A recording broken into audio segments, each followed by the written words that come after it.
Ano ang sabi ng Father? Ang Father biglang nagsalita. Basahin natin sa verse 5. Ready, go. A bright cloud overshadowed them. The voice said, "This is my beloved Son, with whom I am well pleased. Listen to Him." Kaya ang tinig ni Peter, hindi pinakinggan. Ang Father ang nagsalita.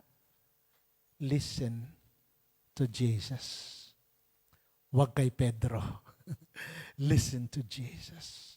Mga kapatid, ang Father ng time na yon inaffirm that Jesus is His divine Son.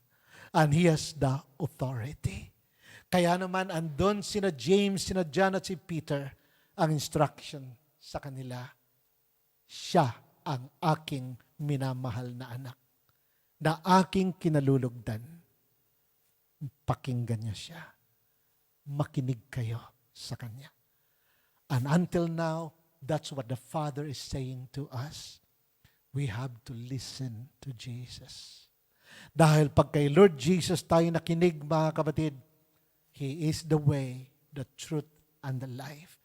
Pag nakinig tayo sa Kanya, we'll be able to enter into the realm of the heavenly and supernatural. Kung ating titingnan ang kasunod na verse 6 to 8, basahin natin, ready, go. When the disciples heard this, they fell on their faces and were terrified. But Jesus came and touched them, saying, "Rise and have no fear." And when they lifted up their eyes, they saw no one but only Jesus. Nung narinig nila ang tinig ng Father, grabe ang takot nila. When they heard, yun ang sabi ng Bible, they fell on their faces. Kaya nga ang mga Israelites, nung marinig nila ang voice ni God from heaven, ang sabi nila, "Moses, mamamatay kami. Pagpatuloy na dinala mo kami sa presensya ni God. Pwede bang ikaw na lang makapag-usap kay God?" Dahil nung si God ay nag-start makipag-usap sa mga Israelites, ang narinig ng mga Israelites ay kulog kidlat. At nanginginig ang mountain na kung saan andun sila. Takot na takot sila. Parang ganito. Nung marinig nila Peter, James, and John, ang Father, they fell on their faces. They were so terrified. Takot na takot sila. Siguro parang kumukulog, parang kumikidlat. Pero clear ang message. This is my beloved Son, in whom I am well pleased. Listen to Him. Kaya nung sila ay bumagsak sa takot, tinat sila ni Lord. Ang sabi ng Bible, verse 7, saying, "Rise and have no fear." At nung sila ay tumingala, anong sabi ng Bible? They saw no one but Jesus only. Mga kapatid, ito ang ating mission, to share to people all about Jesus. Nasaan na si Moses? Nasaan na si Elijah? Servants of God come and go. But only Jesus remains. Kaya sa lahat ng ginagawa natin, we all point to Jesus.